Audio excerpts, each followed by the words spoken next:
Once upon a time, there was a young girl who loved riding her bike and running around the neighborhood with her friends and loved playing softball. Now, this girl, she wasn't the strongest rider. She was not the fastest runner, and she definitely was absolutely not the best hitter. In fact, she struck out more times at the plate than any of her teammates. Okay. While she kind of had this underlying feeling of discouragement along the way, she also kept moving forward thanks to one voice. This voice inside of her kept reminding her that she was way more capable. She was capable of way more than she thought and could do better regardless of what society was telling her. To her, it wasn't about being the best and number one. It was about being the best and strongest version of herself. All right, so in this episode, I'm gonna get personal. I'm gonna share how I overcame self-doubt to eventually climb a 14,000 foot mountain in one day. Yes, I'll dive into that. Ride 50 miles on a new to me bike when I had only ridden 40, okay? And complete one of the most difficult hiking trails in the world on my first backpacking trip. Okay, now, even if climbing mountains and riding dozens of miles a day isn't really your thing and it's not a goal of yours, keep watching, okay? Or keep listening.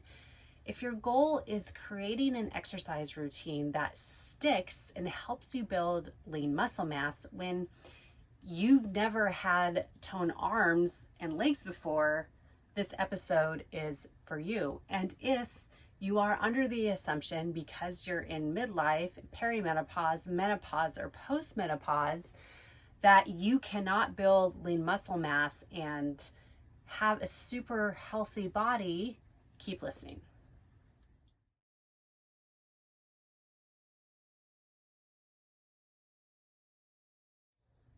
All right, I'm Melissa King, board certified health and wellness coach, certified personal trainer, Girls Gone Strong certified women's coach, and the founder of Wellness Abundance Coaching. So thank you so much for joining me today. I'm super excited to kind of be a little bit vulnerable today, a little bit more transparent with you, and share more about my personal journey to hopefully impress upon you that you are way more capable than you think you are. All right, so I want to first start out with the fact that there's so many, women, there's still a stigma these days that women are delicate humans, that yes, we can lift heavy weights, but like the 5, 10, and 15 pound weights, okay? Like the super light weights. Now, obviously, times have evolved and it's not like Gone with the Wind where the women in the afternoon have to go upstairs and take a nap while the men drink and solve all the world's problems, okay? That's not how it is. While more and more women are hitting the gym these days, lifting weights and, lifting as much weight, like heavy weight that they never thought they'd be able to, there's still an underlying belief that holds women back from pushing their physical limits. Here's the thing about your body. It's way more capable than you think. I am absolutely, totally living proof of this. One of my best and most challenging characteristics is my stubbornness. Now, oftentimes it drives my husband crazy, and other times it's the driving force inside of me to push me out of my comfort zone during a workout or a challenging hill climb. Now, channeling my inner stubbornness when I'm on the verge of giving up is usually what gets me over the hill. All right, so as I mentioned earlier, I played softball as a kid and absolutely loved it.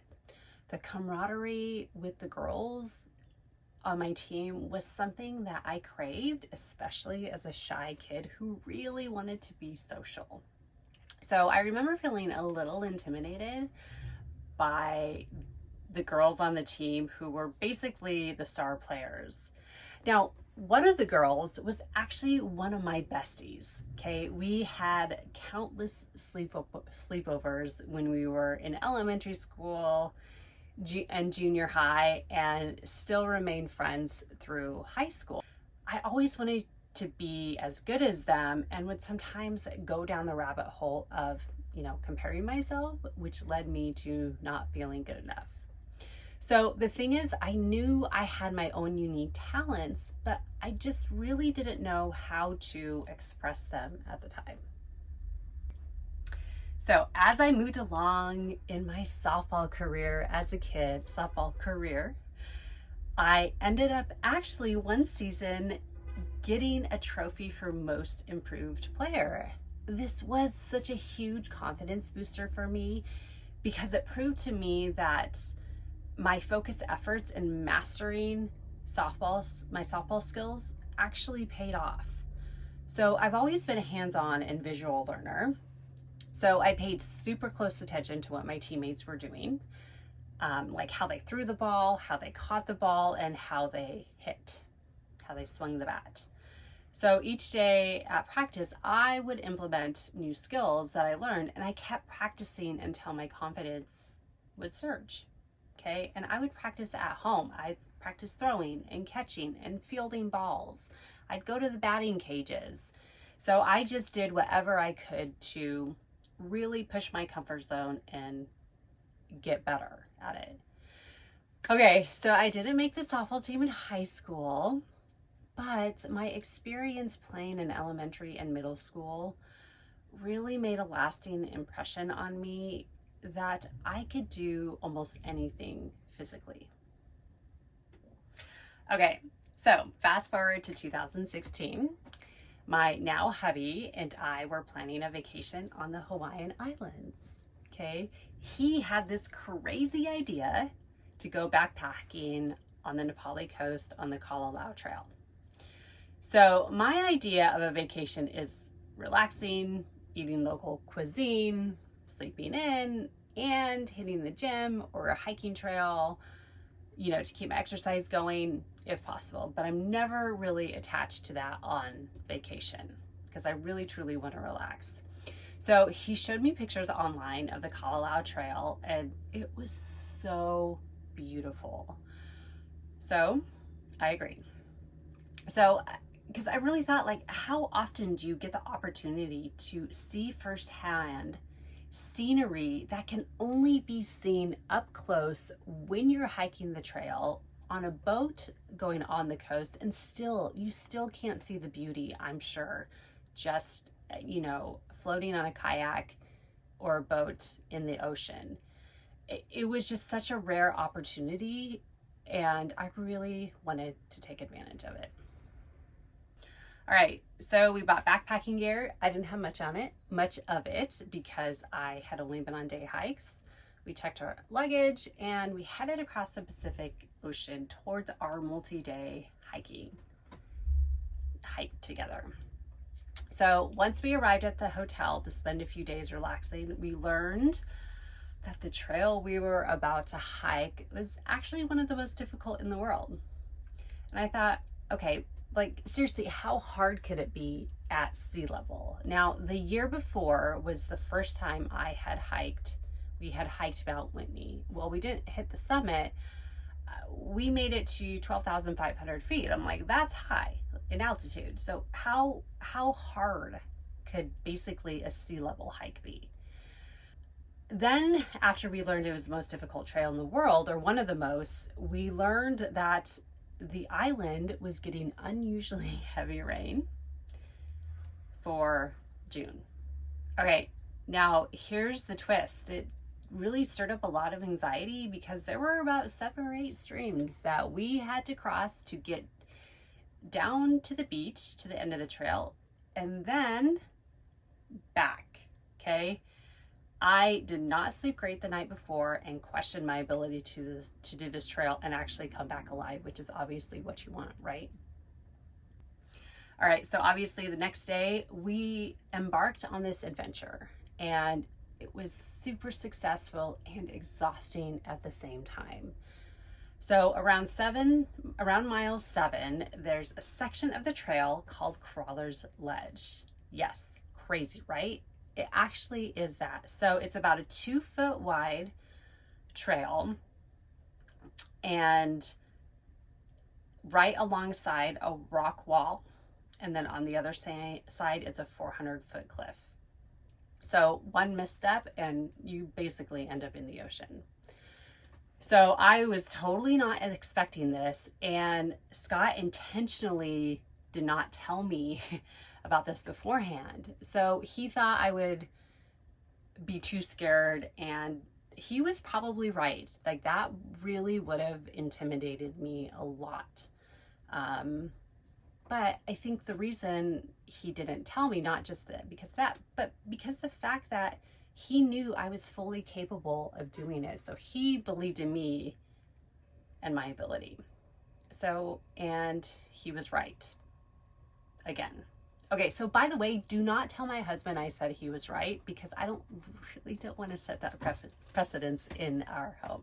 So, okay, moving on. Okay, so the first day we made it to the beach, we set up camp, we dipped our feet in the ocean and ate dinner. I felt like really, really good about myself, and I had pushed myself not just physically but mentally as well, because it was a really difficult trail with a lot of ups and downs, and of course the stream crossings. Okay, so the next day we started our trek to the other campsite, which we had passed on the way to the beach. Crawler's Ledge was a little more sketchy on the way back because it was super windy, and holding onto the rock wall while going around these corners and with a pack on your back isn't the easiest or actually really safest thing to do. So we helped each other stay calm on the short stretch. Thankfully, it was a short stretch, by really reminding ourselves that we did it once and we could totally do it again. So we really supported each other along the way with a lot of positive self-talk and encouragement. Okay, so we made it to the camp where we would stay that night in the afternoon. So we had time to relax and unwind after a few days of like super strenuous movement. So everything was going smoothly until it started raining. Okay, those streams I mentioned earlier, yeah, those were filling up rapidly with every single drop of rain throughout the night. And I remember just having a lot of anxiety that night about crossing the stream safely. I'm talking about like crying and shaking and like some serious anxiety. Okay, it was very intense. So I do recall that the rain eventually stopped, obviously, and I got some sleep. So we woke up to a stream so swollen from the rainfall that it took us about 45 minutes or so to figure out how to get across it, okay? And this was the first of probably about 4 or 5 streams that we had to cross to get off the trail. I can't remember the exact number, and I can't remember exactly where our campsite was, but I do remember we slept right next to a stream. So, okay, so after we finally figured out how to cross the stream, it was actually super easy to do. Like, looking back, it's like, oh, well, okay, we got this. Like, I really just felt a surge of confidence in me, like, okay, we got this. So I was really determined to get off the trail and catch our flight the next day to Maui, because we were staying in a 5-star resort for 3 nights, and I wanted to relax the rest of my trip. So we kept hiking, crossing every stream with caution when needed. So when we arrived at the last stream, the water was up to my chest. Okay, now for those of you who aren't avid hikers or not familiar with safety on the trail, A good rule of thumb and a safe rule of thumb is that you should never cross a stream if the water is above your knees. Okay, the water was up to here on me, my chest, okay? So I was so ready to just throw this rule out the window and just go for it. So my stubbornness kicked into high gear, and I was just so ready to get off the trail. So at this point, we're at the trail. Scott's right in front of me. And he was, of course, really nervous about me crossing. Not just himself, but me, because, which I totally get, like one swift undercurrent and I would be carried out to the ocean. Okay. Now, I was confident that we would both make it across because there were a few people on the other side of the stream pulling other people across. And one of them was a park ranger. So without thinking about it, I nudged Scott into the water, holding on to his back. After a few steps, we came across a boulder underwater that we were able to step onto to give us some height above the water. Now, we grabbed the arms of the people on the other side of the stream and put our feet on solid ground. Okay, we made it. With a wave of relief, I just felt tears well up in my eyes and I started to cry. And I remember this vividly, Scott saying, "We don't have time to get emotional. We still have 2 more miles to get off the trail." We were both like really ready to be done with this trail at this time, like really ready to be done. And so I understood where he was coming from. We were exhausted and just ready to be done. So we powered through the last few miles. Thankfully, they were super easy to the end. We caught a ride from another hiker. So it was Scott and I, another couple, and then a gentleman who we were kind of leapfrogging our way off the trail together. So we hitched a ride with him into Honolulu, and we had the best cup of cold brew coffee and bowl of macadamia ice cream I've ever had in my entire life. It was really the best way to celebrate our accomplishment of pushing our comfort zone. So not only getting off the trail, but we both really pushed our comfort zones those last few days. Our Colorado Trail adventure was definitely the catalyst for me pushing my comfort zone physically for future adventures. So I've hiked Mount Whitney in one day. It's 22 miles round trip with about 6,000 feet in elevation gain. It's not a walk in the park, okay? And as we navigated the 99 switchbacks, yes, there are actually 99 switchbacks you go up. I kept telling myself that I could do it, even when my muscles felt fatigued and felt like I don't want to go on. I told them, "You can do this, we got this," and really just had a lot of positive self-talk with some negative self-talk sprinkled in, but I put the kibosh on that pretty quick on that hike, I remember. So I pushed through and got to experience the view from the highest point in the lower 48. Now, there are no words to describe the feeling of being up that high. Incredible, like absolutely incredible.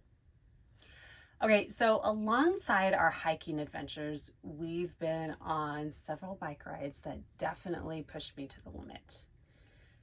So just to be perfectly clear, I don't push my comfort zone to this extent on a weekly basis. Although it has inspired and motivated me to, increase my weight in the gym regularly, do just one more rep when I feel like I can't do another one, or do a new movement that takes more coordination than I think I have in me. So the bottom line is all my hiking and biking adventures have taught me that my body is way more capable than I give it credit for.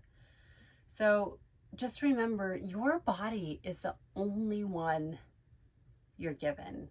and it could take you on adventures that you've never thought possible. And all this happens when you build lifestyle habits around whole food nutrition, most of the time, frequent movement and strength training, and lots of recovery, okay? Every single daily habit gets you ready for the next level.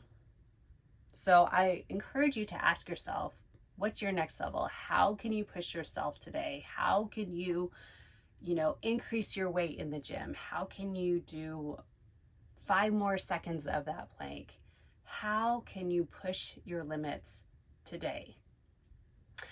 All right, thanks so much. If you enjoyed listening to this, please subscribe if you're watching on YouTube.